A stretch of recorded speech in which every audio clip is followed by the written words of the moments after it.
Cambiando los paradigmas. Actualmente todos los países del mundo están reformando su educación pública. Y hay dos razones para esto. La primera es economía. La gente trata de resolver cómo educamos a los niños para que encuentren su lugar en la economía del siglo XXI. ¿Cómo hacemos eso? Considerando que no podemos anticipar cómo lucirá la economía al final de la próxima semana, tal como lo demostró la reciente crisis. ¿Cómo hacemos eso? La segunda razón es cultura. Cada país está tratando de entender cómo educamos a nuestros niños para que tengan un sentido de identidad cultural y de esa manera pasar nuestros genes culturales a la comunidad mientras se es parte del proceso de globalización. ¿Cómo cuadrar ese círculo? El problema es que tratan de llegar a futuro haciendo lo que hicieron en el pasado y alienando de esa manera a millones de niños que no le ven propósito de ir a la escuela. Cuando nosotros íbamos a la escuela, la historia nos enseñaba que si trabajábamos duro y nos iba bien, obteníamos un título universitario y luego un trabajo. Nuestros niños no creen en eso y por cierto no están equivocados. Es mejor tener un título que nada, pero ya no es garantía y particularmente esto te lleva a dejar de lado lo que para ti es importante. Algunas personas dicen que tenemos que elevar los estándares como si se trata de un avance, como si se tratara de un avance. Sí, realmente deberíamos. Sí, realmente deberíamos, ¿por qué lo bajarías?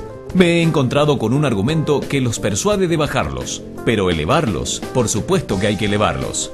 El problema es que el actual sistema educativo fue diseñado y concebido y estructurado para una época diferente. Fue concebido en la cultura intelectual de la Ilustración y en las circunstancias económicas de la Revolución Industrial. Antes de mediados del siglo XXI no había sistema educativo público, realmente no. Podías ser educado por los jesuitas, es decir, si tenías el dinero. Pero la educación pública pagada por los impuestos era obligatoria para todos y de distribución gratuita. Era una idea revolucionaria y muchas personas también la objetaban. Decían, no es posible que muchos niños de la calle y de la clase obrera se beneficien de la educación pública. No son capaces de aprender a leer y escribir. ¿Por qué estamos malgastando el tiempo en esto? Así que esto también fue desarrollado sobre una completa serie de supuestos sobre la estructura y capacidad social, dirigido por un imperativo económico de la época, manejado directamente a través de un modelo intelectual de la mente, que esencialmente es la visión de inteligencia de la Ilustración. La verdadera inteligencia consiste en nuestras capacidades de razonamiento deductivo y el conocimiento de los clásicos y sus nombres, lo que vinimos a pensarlo como habilidad académica.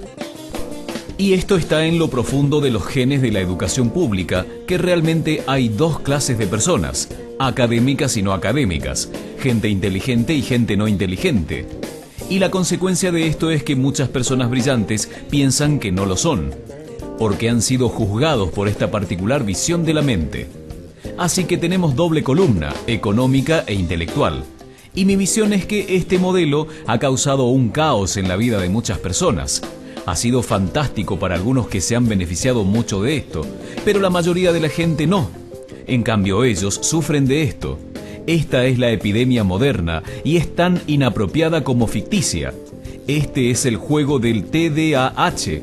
Ahora, este es un mapa de TDAH en Estados Unidos o de medicación para TDAH. No me malinterpreten, no quiero decir que no existe el trastorno de déficit de atención e hiperactividad. No estoy calificando para afirmar tal cosa. No soy de la mayoría de los psicólogos y pediatras que sí creen que esto existe, pero es aún algo para debatir. Lo que sí sé como un hecho es que no es una epidemia. Estos niños están siendo medicados tan rutinariamente como nosotros nos sacábamos las amígdalas, basado en los mismos caprichos y en las mismas razones médicas de moda. Nuestros niños están viviendo el periodo de estímulo más intenso de la historia de la Tierra.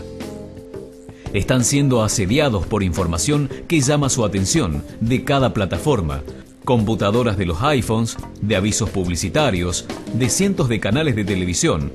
Y por eso son penalizados, porque se distraen. ¿De qué? De cosas aburridas, la mayor parte de la escuela. Me parece que no es total coincidencia que el incremento del TDAH fue paralelo al incremento de los exámenes estandarizados. A estos chicos se le da Ritalin y todo tipo de cosas con frecuencia, drogas bastante peligrosas. para que se enfoquen y se calmen. Pero de acuerdo a este mapa del déficit de atención, se incrementa a medida que viajas al este del país. En Oklahoma, la gente comienza a perder interés. En Arkansas, apenas pueden pensar correctamente. Y para cuando llegan a Washington, están totalmente perdidos. Y creo que para eso hay una razón aparte. Es una epidemia ficticia. Si piensan en esto, el arte, y no creo que sea exclusivo del arte, creo que también incluye las matemáticas y las ciencias, pero no digo las artes particularmente porque son las víctimas de la mentalidad actual. Particularmente, las artes se dirigen especialmente a la idea de experiencia estética, y la experiencia estética es cuando nuestros sentidos operan en su máxima expresión. Cuando estás presente un momento en el auto, cuando estás impactado de entusiasmo por lo que estás viviendo, cuando estás totalmente vivo. Y lo anestésico es cuando cierras tus sentidos insensibilizándote a lo que está pasando. Y muchas de estas drogas son eso. Estamos haciendo transitar a nuestros niños por la educación anestesiándolos. Y creo que debemos hacer exactamente lo opuesto. No debemos encerrarlos. Debemos despertarlos a lo que está dentro de ellos. Pero el modelo que tenemos es este. Creo que tenemos una educación que es modelada en interés del industrialismo y a semejanza de este. Les daré un par de ejemplos. Las escuelas están aún organizadas con bastantes semejanzas en las fábricas. Toque de timbres, instalaciones separadas, materia separada especializada. Todavía educamos a los niños en grupos. Los ingresamos al sistema por grupos de edad. ¿Por qué hacemos eso? ¿Por qué ese supuesto de que lo más importante que tiene en común es la edad? Es como si lo más importante fuera la fecha de fabricación. Conozco niños que son mucho mejor que otros niños de su misma edad en diferentes disciplinas, o en diferentes momentos del día, o en mejores pequeños grupos que en grandes grupos, o aún por su propia cuenta. Si están interesados en el modelo de aprendizaje, no se comienza desde una mentalidad de línea de producción. Es esencialmente una mala conformidad que va en aumento. Si miramos el incremento de la estandarización, de las pruebas, planes de estudios estandarizados. Y se trata de la estandarización. Creo que necesitamos ir en la dirección exactamente opuesta. Es lo que quiero decir cuando hablo de cambiar el paradigma. Hay un gran estudio reciente sobre el pensamiento divergente, publicado hace un par de años. El pensamiento divergente no es lo mismo que la creatividad. He definido la creatividad como el proceso de tener ideas originales que tienen valor. El pensamiento divergente no es un sinónimo, pero ayuda. Es una capacidad esencial para la creatividad. Es la habilidad de ver muchas posibles respuestas a una pregunta, muchas formas de interpretar una pregunta, de pensar en lo que Ed Bono llamó pensamiento lateral, de pensar, no solo de forma lineal o convergente, de ver múltiples respuestas y no solo una. Es decir, vamos a probar esto. El ejemplo del bacalao. A la gente se le puede preguntar que diga, ¿cuántos usos se te ocurren para un sujetapapeles? Una pregunta de rutina. La mayoría de la gente puede dar de 10 a 15. La gente buena a esto puede dar 200. Y lo hacen diciendo, ¿puede ser de 61 metros de alto y de goma espuma? Como si un sujetapapeles tuviera que ser Jim, como lo conocemos. El test fue dado a 1500 personas. Está en un libro llamado Brick Pond and Beyond. Y en lo práctico del test, si superaba un cierto nivel, eras considerado un genio en el pensamiento divergente. Mi pregunta a esto es, ¿qué porcentaje de la gente encuestada, de los 1500, tuvo un resultado de nivel genio para el pensamiento divergente? Necesito saber algo más sobre ellos. Eran niños de jardín. ¿Qué piensan? ¿Qué porcentaje de nivel genio? 80. Ok, 90%. ¿80? Ok, 90%. Ahora piensen que fue un estudio longitudinal, así que volvieron a testear a los mismos niños 5 años después de 8 a 10 años. ¿Qué piensan? ¿50? Nuevamente lo volvieron a testear 5 años más tarde, de 13 a 15 años de edad. Pueden ver una tendencia. Esto nos cuenta una historia interesante, porque pueden imaginar que va al revés, o no. Comienza no muy bien, pero te vuelves mejor a medida que creces. Pero esto nos muestra dos cosas. Una es que todos tenemos esta capacidad. Y dos, en su mayor parte, se deteriora.